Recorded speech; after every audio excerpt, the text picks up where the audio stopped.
There are a number of different types of business organizations that you need to be aware of.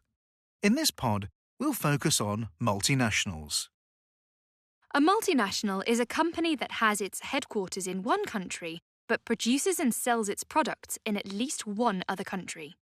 They're known as multinational companies or multinational corporations, commonly abbreviated to MNCs. We use their products every day. Oil firms like Shell, banks like HSBC and Barclays, and technology companies such as Google, Apple, and Amazon are all multinationals.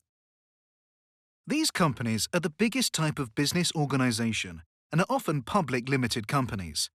Remember, a public limited company is a limited liability company that can issue shares to the general public. Whether a business decides to become a multinational depends on its objectives. Let's look at some of the reasons why business may choose to operate as an MNC. Producing their products in other countries can often allow MNCs to save money on labour and land. By manufacturing in China instead of the US, Apple saves around $65 on the production of each iPhone. This allows the company to generate more profit per product.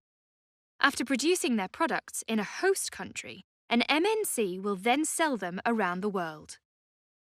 An MNC can also benefit from economies of scale. This is the savings in terms of cost that businesses gain by operating on a larger scale. For example, being able to buy in bulk or operate larger, more efficient machinery reduces the production cost per unit. This is an important part of increasing a business's profit levels. Operating in more than one country opens up new markets for an MNC to sell their products in.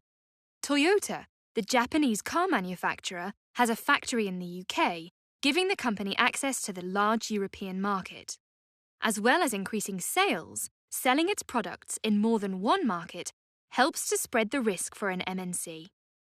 If sales of the new Toyota Prius decline in Asia, they may rise in Europe, mitigating any losses in total revenue. However, hosting an MNC can often be less advantageous for the country concerned. Many MNCs produce their products in developing countries, and this can lead to labour and other resources being exploited. There have been many reports of poor working conditions in factories used by MNCs. Furthermore, much of the profits that companies like Apple make by producing their products in China are repatriated or sent back to the US instead of being invested in the host country. Concerns have been raised over the environmental damage caused by the activities of MNCs and the high degree of political power that they can wield in their host countries.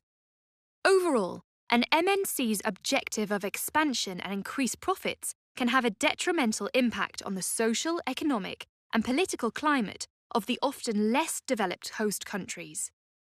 MNCs have a wealth of power and resources at their disposal, and they don't always use them with the best interests of the host country in mind. So, why might the government of a developing country accept the investment of an MNC?